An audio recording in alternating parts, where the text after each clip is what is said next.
Book 39, K. Entry into the realm of reality, continued, K. I do not harm anyone by thought, word, or deed. I would sooner go to the deepest hell than so much as think of hurting even a dumb animal or an insect, much less a human being, who lies potential for virtuous conduct. I do not do anything bad even in dreams, much less while awake. I have attained this magical enlightening being's liberation. How can I know the practice or tell the virtues of the enlightening beings who have attained acceptance of the truth of non-origination, who relate to all states of being as illusions, who understand that the practices of enlightening beings are like magical creations, who know that all worlds are like reflections, who comprehend that the nature of things is like a dream, who conform to the principle of the reality realm by non-attachment, who accomplish the network of interrelated practices, who are in the sphere of unimpeded knowledge, who know the way of universally comprehensive concentration, who are masters of endlessly progressing mental command, who are intent on the sphere of Buddhahood. South of here is a city called Suprabha, where a king named Mahaprabha lives. Go ask him how to learn and carry out the practice of enlightening beings. So then Sudhana paid his respects and left King Anila. Mahaprabha, remembering that magic of knowledge, meditating on that magical liberation of enlightening beings, contemplating that magical nature, realizing the equality of the illusoriness of all actions, reflecting on the equal illusoriness of phenomena, following the equality of didactic developmental magical creations, remembering the inconceivable light born of knowledge, undertaking the magical performance of endless vows, purifying the magical nature of unattached conduct, thinking about the magical character of past, present, and future, Sudhana made his way from country to country, looking everywhere, high and low, over even and rough terrain, wet and dry places, mountains and valleys, villages, cities, towns, provinces, and capitals, tireless in body and mind, searching everywhere till he came to the environs of the great city Suprabha. He asked where King Mahaprabha was, and people pointed out the great city Suprabha and told him the king lived there. So then Sudhana went to the city and was delighted upon seeing it. He thought, where does the spiritual benefactor live? I shall see the spiritual benefactor today and hear from him about the practice of enlightening beings, the way of emancipation of enlightening beings, the inconceivable nature of enlightening beings, the inconceivable range of virtues of enlightening beings, the inconceivable majesty of enlightening beings, the inconceivable concentration of enlightening beings, the inconceivable freedom of enlightening beings, and the inconceivable purity of accomplishment of great undertakings of enlightening beings. With these thoughts in mind, Sudhana went into the great city Suprabha. Once he was there, Sudhana looked around the city. It was beautiful, made of 7 precious substances, gold, silver, lapis lazuli, crystal, red pearl, emerald, and coral.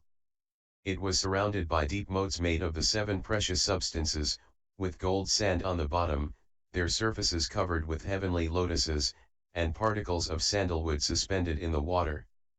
The city was also surrounded by rows of palm trees made of the 7 precious substances, and enclosed by walls made of 7 kinds of diamonds, majestic, insuperable, indestructible, invincible, without obstacle, blazing with light, free from impurities. Each of the diamond walls was also inlaid with countless jewels, inset with gold posts and adorned with garlands of ivory and jewels.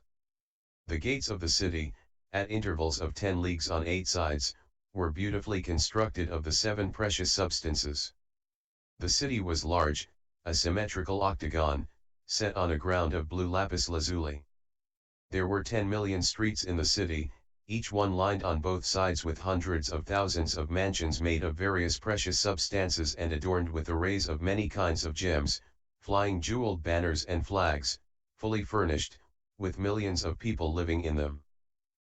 The city was also adorned with countless temples of gold and jewels, countless gold towers arrayed with innumerable jewels and covered with nets of lapis lazuli, countless silver towers arrayed with innumerable jewels and covered with nets of red pearls, countless lapis lazuli towers arrayed with innumerable jewels and covered with nets of varicolored jewels, countless crystal towers arrayed with innumerable jewels and covered with nets of diamonds, countless luminous jewel towers arrayed with innumerable jewels and covered with nets of sunny jewels, countless sapphire towers arrayed with innumerable jewels and covered with nets of radiant jewels, countless diamond towers arrayed with innumerable jewels and covered with nets of unsurpassed jewels, countless sandalwood towers arrayed with innumerable jewels and covered with nets of celestial flowers, countless towers of incomparable fragrances arrayed with innumerable jewels and covered with nets of heavenly flowers, all adorned with turrets of many jewels, encircled with balconies of 7 precious substances, surrounded by rows of jewel trees.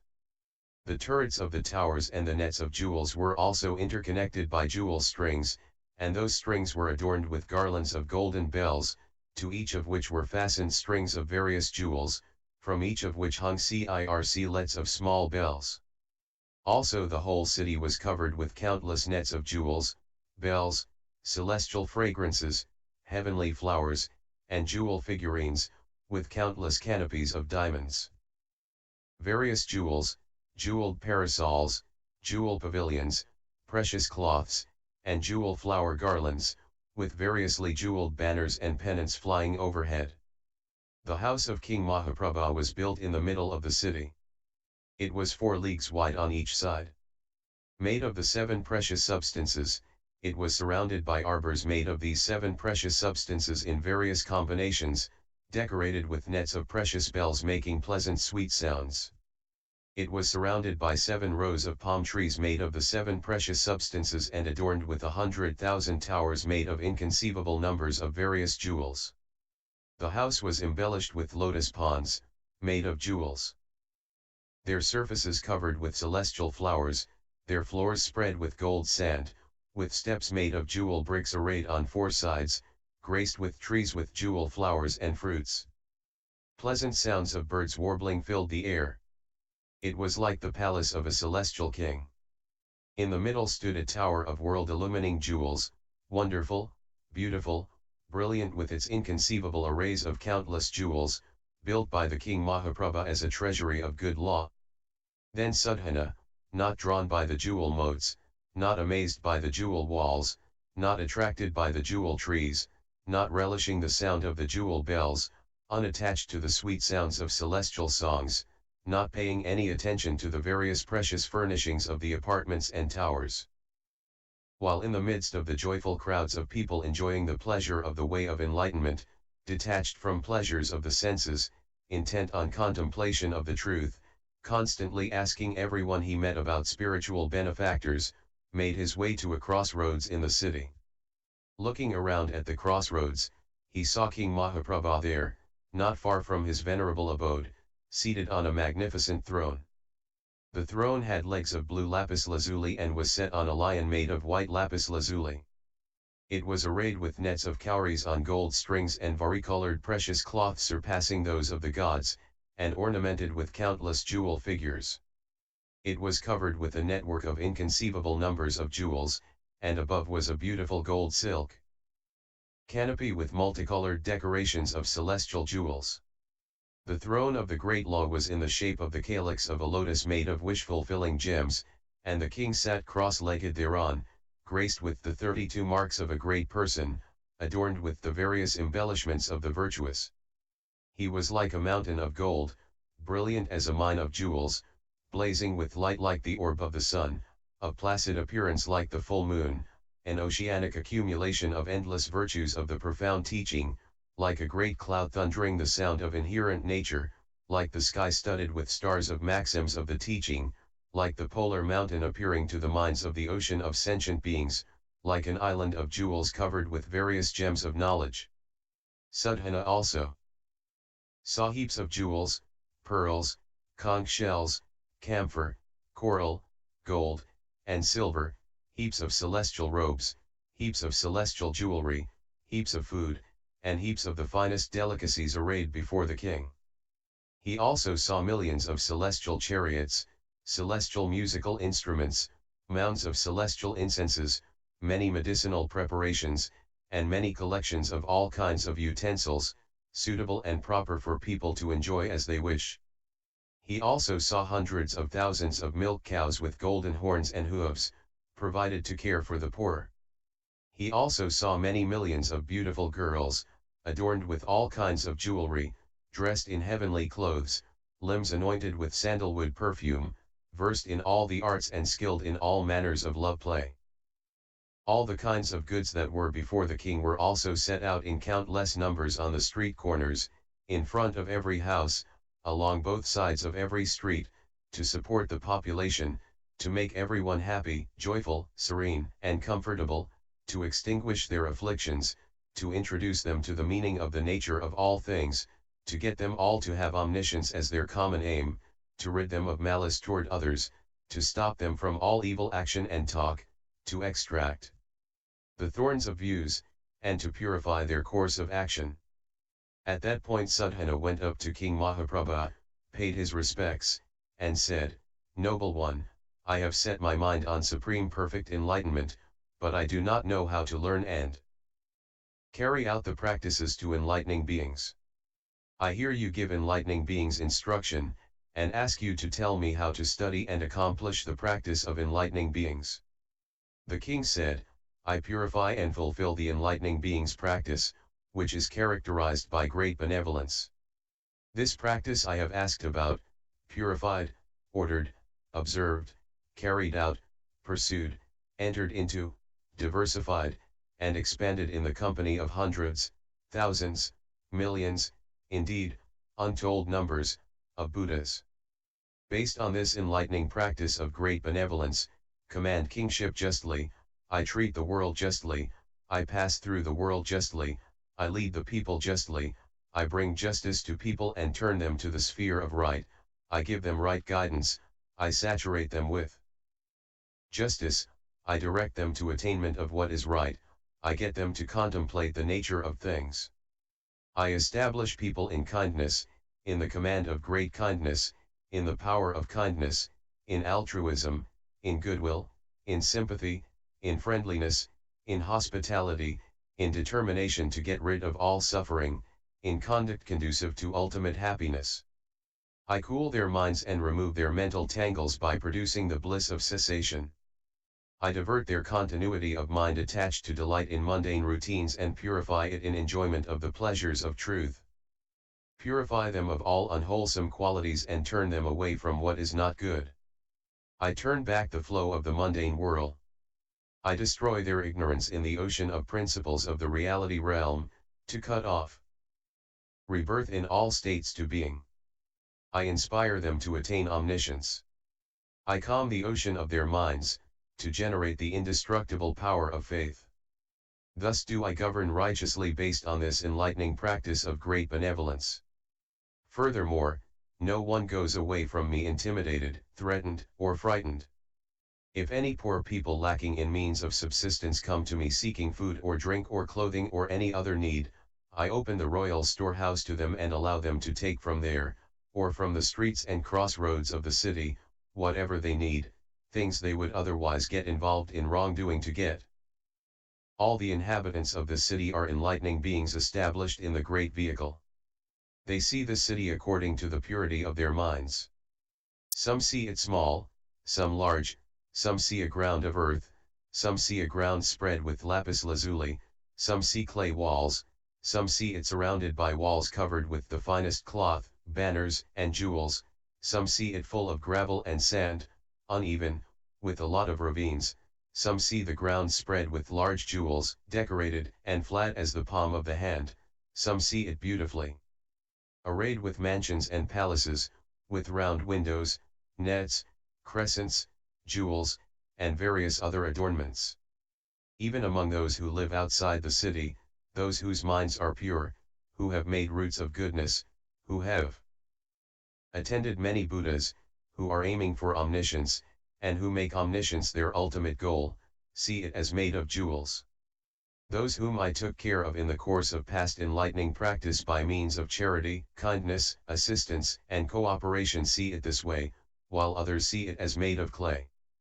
Whenever the inhabitants of my domain want to do anything wrong in the degenerate world, their natures disturbed by the times, In order to save them I go into an enlightening concentration guided by great benevolence called adapting to the faculties of the world, whereupon their fears, misfortunes, animosities, quarrels, agitations, and hostilities cease. That happens as a matter of course by the achievement of the nature of the enlightening concentration adapting to the faculties of the world, which is guided by great benevolence. Come here and you shall see for yourself in a moment. At that point the king entered that concentration, whereupon the whole city as well as the provinces of the kingdom quaked. As they shook, the jewel walls, jewel temples, jewel treasuries, jewel houses, jewel mansions, jewel palaces, jewel towers, jewel windows, jewel balconies, jewel oreilles, jewel crescents, jewel domes, jewel statues, jewel canopies, jewel bells, jewel banners, and jewel trees gave off beautiful, pleasant sounds and bowed toward King Mahaprabha. The inhabitants of the city Suprabha, ecstatic, prostrate themselves in the king's direction. The inhabitants of the rest of the domain, refreshed and joyful, bowed toward the king. Even the animals, in friendship and harmony with each other, bowed toward the king. Even the mountains and hills all bowed toward the king. All the trees and plants also bowed toward the king. All the lakes, ponds, streams, and rivers in the domain flowed toward the king. 10,000 water spirits sent subtly aromatic rains from clouds of fragrant water, with thunder and lightning. 10,000 celestial beings adorned the sky with countless clouds of celestial music, goddesses sweetly singing, clouds raining celestial jewel flowers, clouds raining various celestial fragrances, garlands, aromatic powders, jewelry, robes, parasols, banners, and pennants blazing with the radiance of jewels, presenting these to the king as tokens of respect. The chief of the water spirits also adorned the sky with a covering of countless clouds of celestial jewel lotuses, countless trailing ornaments of celestial jewel necklaces, streamers, garlands, ornaments, and lays, countless clouds of all-pervading celestial fragrances, countless clouds raining celestial cloths, incense balls, and aromatic powders, and countless clouds of nymphs playing sweet music and singing hymns of praise, producing these in the sky by the inconceivable power of the chief water spirit. Also, countless hundreds of thousands of sea and land goblins, malevolent beings who feed on flesh and blood and consume the vitality of fish, birds, animals, and humans, all became benevolent, placid, intent on not harming any creatures, and sympathetic to other beings. They joined their hands in respect and most joyfully bowed to the king, experiencing mental and physical bliss. Hundreds of thousands of other kinds of fiends and malevolent spirits, also becoming benevolent, placid, intent on not harming any creature, and sympathetic to other beings, joined their hands in respect and most joyfully bowed to the king, experiencing physical and mental bliss. In this way all the fears, misfortunes, animosities, quarrels, agitations, and hostilities of all creatures on earth ceased. And as this happened on earth, so did it also happen throughout the galaxy, in as many as 10 duodecillion worlds.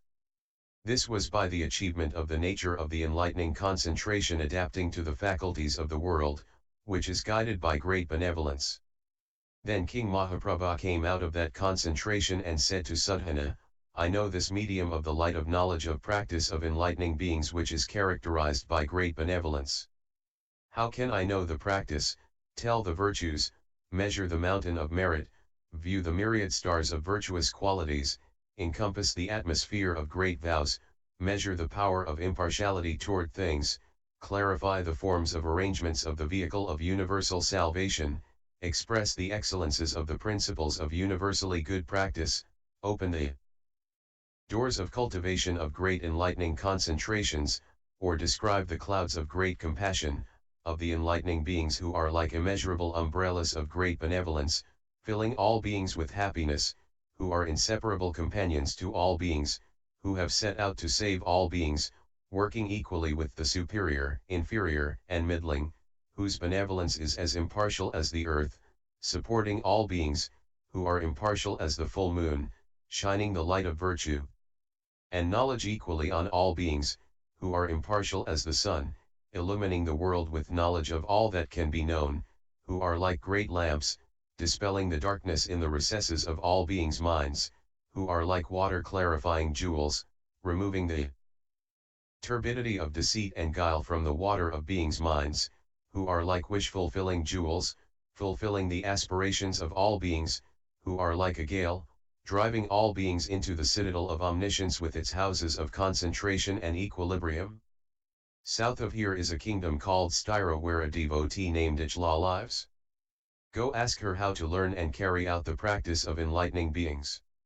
So Sudhana paid his respects to King Mahaprabha and left. Ichla then Sudhana left Suprabha city and shortly set forth on the road, reflecting on the teaching of King Mahaprabha, remembering the principle of enlightening practice of great benevolence, thinking of the light of that method of great concentration adapting to the faculties of the world, developing the inconceivable power commanding the goodness of the vows of enlightening beings, stabilizing the inconceivable wisdom of enlightening beings, knowing how to develop and perfect sentient beings, contemplating the inconceivable unique greatness of experience of enlightening beings, aiming for the inconceivable measurelessness of enlightening beings, remembering enlightening beings' inconceivable purity of development of sentient beings, thinking of the inconceivability of the purity of company of enlightening beings, focusing on enlightening beings' inconceivable way of considering and seeing what to do for sentient beings, Sudhana became joyful and happy, his mind became clear, light, steadfast, broad, and invincible. Weeping as he thought of his memories of spiritual benefactors, he thought, meeting spiritual benefactors is a mine of jewels of all virtues, it brings about the purification and fulfillment of all enlightening practices, it purifies the mindfulness of all enlightening beings, it purifies all enlightening beings' sphere of mental command, it generates the light of concentration of all enlightening beings, it fosters accomplishments of the vision of all Buddhas, it causes the clouds of teachings of all Buddhas to reign, it reveals the principles of the vows of all enlightening beings, it generates the inconceivable light of wisdom and knowledge, it strengthens and develops the sprouting faculties of enlightening beings. Spiritual benefactors save me from falling into evil ways, they guide me according to the principle of equality of things, they show me which paths are safe and which dangerous, they elucidate the way of universal enlightenment, they explain to me universally good enlightening conduct, they tell me the way to the citadel of omniscience, they lead me into the stronghold of omniscience, they plunge me into the ocean of principles of the cosmos, they illumine for me the way into the ocean of what can be known in past, present, and future, they show me the multitude of spheres of all goals, they cause me to develop all good qualities. As Sudhana wept, a group of celestial enlightening beings in the sky, envoys of the Buddhas who were always following Sudhana to inspire him, said, the Buddhas are pleased with an enlightening being who puts the instruction of spiritual benefactors into practice. An enlightening being who obeys the word of spiritual benefactors is close to omniscience. An enlightening being who does not doubt the word of spiritual benefactors becomes near to spiritual benefactors. An enlightening being who always pays attention to spiritual benefactors is within sight of all goals. Go to the devotee Ichla in the kingdom of Styra, and you will hear from her of the practice of enlightening beings. Then Sudhana emerged from the light of concentration knowledge and made his way to the kingdom of Styra, looking for the devotee Ichla. People told him, the devotee Ichla is a girl living at home with her parents and relatives, she gives spiritual teaching to a large group of people. Filled with joy, Sudhana went to Ichla's house. Standing in the door, he saw the whole house lit up with a soothing golden light. The moment Sudhana was touched by the light, 500 subtle trances descended upon him, beginning with a trance characterized by power over all sensations, trance absorption in the realm of tranquility, absorption in the welfare of all beings, absorption in the equanimity of the universal I, and absorption in the matrix of realization of thusness. The feeling of those trances was as subtle as the consciousness of a half-day-old embryo. He also smelled a scent more beautiful than that of any gods or goddesses or humans or any other creatures of the world, and there was to be found in all the world no one even equal to, much less more beautiful than, that girl Ichla.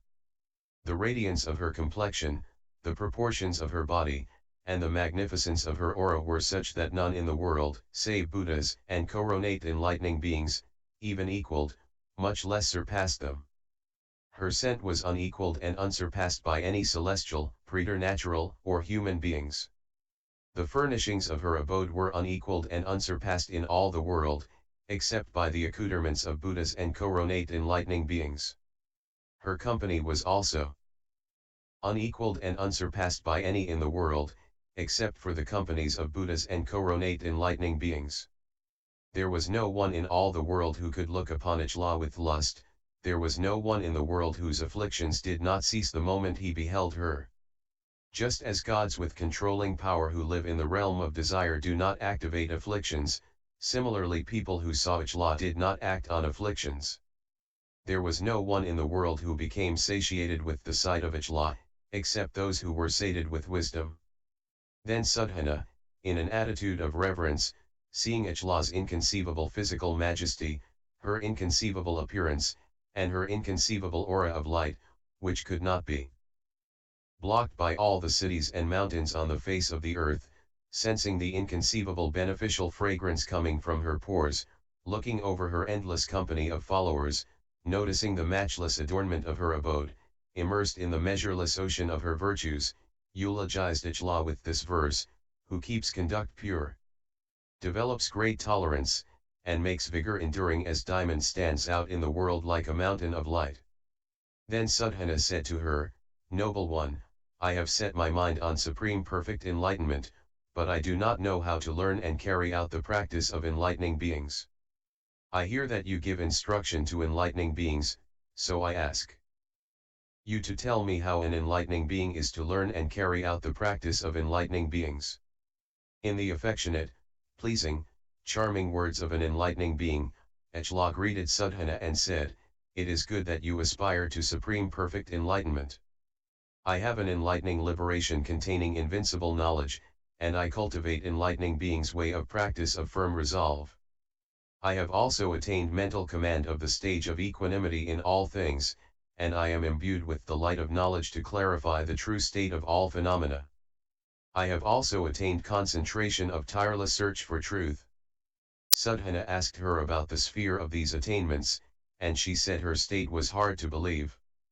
Sudhana urged her to tell him, assuring her that by the power of Buddha and the help of spiritual benefactors he would believe in it, enter into it, investigate, contemplate, follow, and cultivate it, and would not quarrel or make up arbitrary ideas or assumptions about it, but would strive to equal it. Ichla then said to Sudhana, a long time ago, in a past eon called undefiled light, a Buddha named arms extended downward appeared in the world. I was the daughter of a king named Vyadayudatta. One quiet night, as my parents slept in the inner apartments of the palace, and the men and women of the court were fast asleep, and the sounds of music had all stopped, and my 500 girl companions were all in bed, as I gazed up at the starry night sky I saw up there the Buddha, like the polar mountain, surrounded by many celestial beings, spirits, preternatural creatures, and countless enlightening beings, his body pervading everywhere with an aura of unobstructed light. From his pores came a fragrance that soothed my body and mind and made me happy. Getting up from bed, I saluted the Buddha. Looking at him, I found I could not determine any limit to the extent of his height and breadth.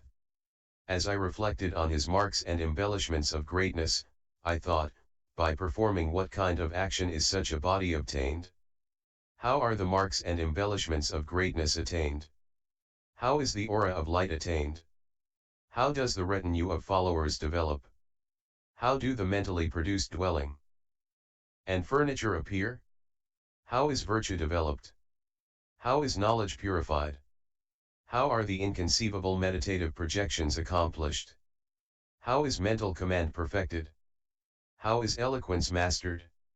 Reading my mind, that Buddha said to me, Daughter, you should produce an invincible mind to destroy afflictions, an indomitable mind to get rid of all clinging, an intrepid mind to enter into the profound truth, a mind unshakable while descending into the whirlpool of the ocean of sentient beings who are attached to objects, a mind undeluded in the midst of all states of being, a mind tireless in seeking vision of all Buddhas, a mind receiving the multitudes of teachings of all Buddhas.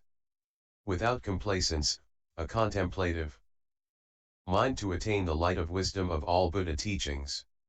A retentive mind remembering the cycles of teaching of all Buddhas, a mind free from forgetfulness even in regard to conventional terms, to say nothing of knowledge arising from the word of Buddhas, and you should develop a mind of sharing, to distribute the jewels of the teaching to all sentient beings according to their mentalities.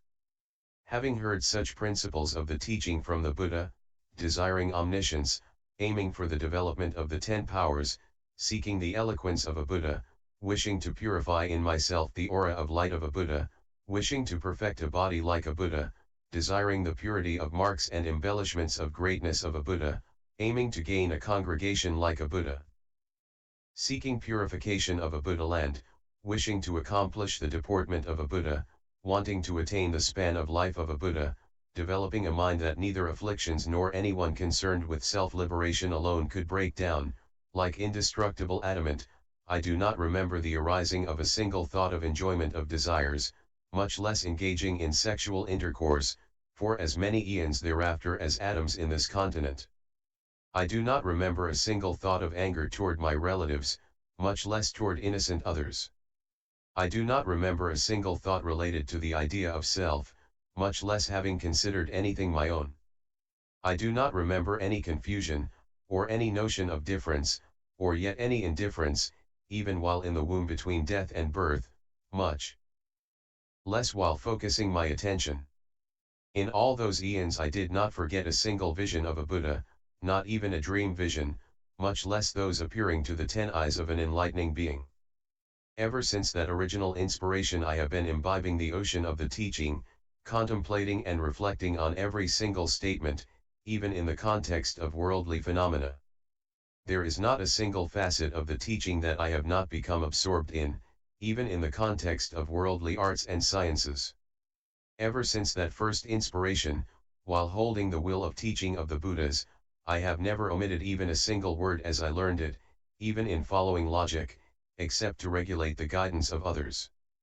There is not a single vow I have not undertaken in the presence of the Buddhas I have met since then to purify the ocean of all sentient beings, even carrying out vows made to phantom Buddhas. There is not a single enlightening practice from the ocean of past enlightening practices of the oceans of Buddhas that I have not undertaken to purify my own practice. There is not a single sentient being I have seen since then that I have not established in the determination for supreme enlightenment. I do not remember even having a thought of individual liberation since then. I do not remember ever conceiving any doubt, any notion of duality, any false discriminations, any notion of variety, any idea of grasping or rejection, any concept of inferior or advanced, or any thought of attachment or resistance, in regard to so much as even a single word or letter of the teaching, for as many eons as atoms in this continent. Ever since then I have never been apart from Buddhas, enlightening beings, and true spiritual benefactors.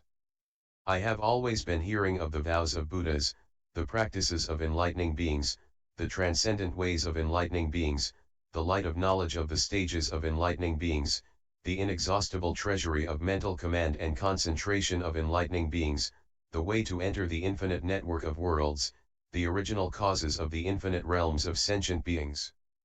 I have never left the light of knowledge removing the web of afflictions of all beings. I have always been acquiring knowledge of the productive causes of the roots of goodness of all beings. I have always been appearing to all beings according to their mentalities. I have always been purifying the verbal range to instruct all beings. Having attained this enlightening liberation containing invincible knowledge and this concentration of tireless searches for all truths, accumulating this enlightening way of practice of firm resolve, contemplating this method of mental command of the stage of equanimity in all things and this medium of the light of knowledge clarifying the basis of all things, I am capable of inconceivable miracles. Do you want to witness them? Sadhana said, I do. Then, as she sat there, Echla looked into, passed through, followed, and meditated on 10,000 doors of concentration, beginning with the door of enlightening liberation containing invincible knowledge, the door of concentration of tireless searches for all truths, the door of concentration on the arrangement of the sphere of efficacy, the door of concentration on the sphere of the 10 powers, and the door of liberation through concentration on the inexhaustible source of all Buddhas. As soon as Echla had reached these concentrations, Sadhana saw as many worlds as atoms in 10 inexpressible numbers of Buthalans, quaking, and appearing made of clear lapis lazuli. He also saw in each world a billion sets of 4 continents and a billion Buddhas. He saw some of the Buddhas in the heaven of satisfaction, some descending to be born on earth, some in the womb, some firstborn, some leaving home for ascetic practice, some sitting under the tree of enlightenment, some defeating the demons, some realizing enlightenment, some teaching, some entering final extinction. This was because there was no obstruction to vision in the worlds made of clear lapis lazuli. He also saw the aura of light of each Buddha pervading all universes, and he saw the orderly congregations of each Buddha. He also heard the voice of the individual Buddha communicating all the cycles of the teaching to all sentient beings. Then Echla emerged from concentration and said to Sadhana, Did you see? Did you hear? Did you understand? Sadhana said, I saw, I heard, I understood. Echla said, in this way, learning.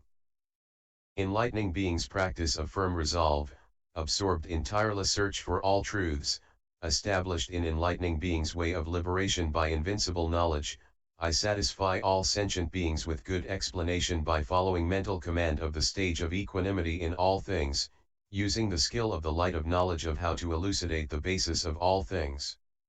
How can I know the practice or tell the virtues of the enlightening beings who are imbued with inconceivable, measureless virtues, who are like eagles soaring independently through the sky, who plunge into the sea of sentient beings to take out the mature enlightening beings, who search the treasure island of omniscience for the jewels of knowledge of the 10 powers, who go like strong fishers into the sea of the mundane world with the net of the teaching to mature beings born amid craving and pull them out of it, who go like Titan kings throughout all realms of existence quelling the titanic disturbances and agitations of afflictions, who rise like the sun in the sky of the reality realm to evaporate the water of beings' cravings and dry up the mud of afflictions, who rise like the full moon in the sky to awaken the water lilies of the minds of the teachable, who support all beings equally, whether friendly or hostile, high or low, to plant and grow the sprouts of roots of goodness in all sentient beings, who go everywhere unhindered like the wind to uproot the afflictions and views of all sentient beings,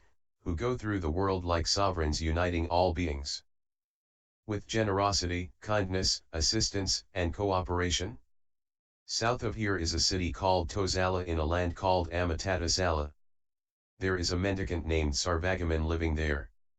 Go ask him how to learn and carry out the practice of enlightening beings. So then Sadhana paid his respects to Echla and left. Continued, L.